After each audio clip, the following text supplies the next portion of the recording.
Welcome back to the RMAC Showcase. A nice moment between the Colorado Mines and Regis men's soccer teams after their game in September. The teams joining arms to help raise awareness for Kenley's cause. Kenley McCall is the daughter of Regis coach Tony McCall, who we profiled in the RMAC Showcase a few years ago. Colorado Mines coach Frank Cohenstein and his wife Debbie helped organize a bike ride before the game from Mines to Regis to help raise awareness for the cause and the Global Down Syndrome Foundation. This was the second annual Kenley's Cause bike ride. Coach Cohenstein's team picked to win the RMAC this year. The Orediggers won the RMAC men's soccer tournament last year. Likewise, the women's team also picked to win the RMAC this year. The Orediggers went to the Final Four of the NCAA tournament last year. A soccer doubleheader on a September Sunday. The Mines women starting the season with a 1-2 record, taking on Texas Women's University from the Lone Star Conference. The Diggers outshooting the Pioneers 21-6. They finally got one in the net in the 79th minute.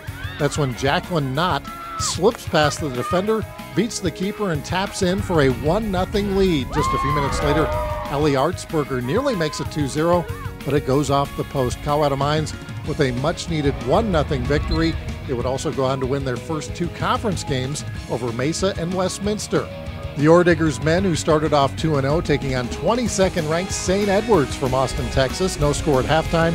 In the second half, Mines on the attack. Preston Magaki with a nice backheel pass to Joe Haynes, but it goes off the crossbar.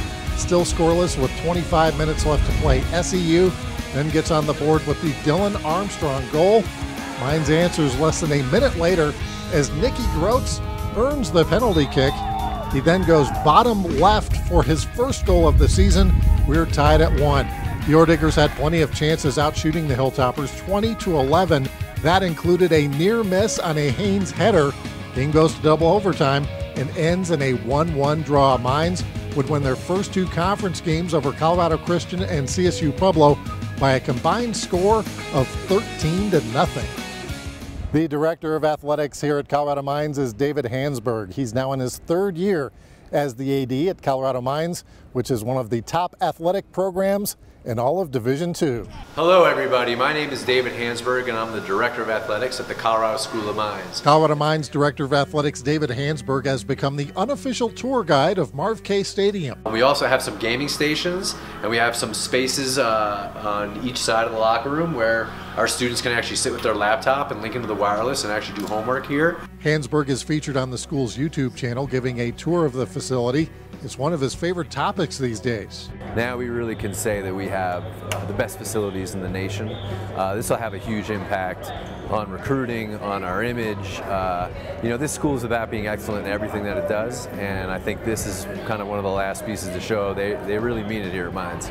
But Marv K Stadium is only part of the reconstruction at Colorado Mines. And we have an entire soccer complex that's being built with men's and women's soccer locker rooms, 2 hospitality rooms for watching track and soccer, and even a little concession stand with restrooms. So just so much got accomplished with this complex. It's unbelievable. The football and track and field teams are now housed at Marv K Stadium, which has allowed other programs to move into some much-needed space elsewhere on campus. Volk Gym, which was built decades ago, is now opened up, and a lot of space is opened up with our teams moving out. So it has a great domino effect. Our baseball team moved into the old football locker room, and they're really excited. And coaches now have their own offices instead of having to share. And so really the reach and scope of the impact that this project has had is unbelievable for our school. Still ahead on the showcase, a big surprise for a Colorado Mines football player coming up next. What it's like to be a student athlete at one of the top engineering schools in the country. Stay right there.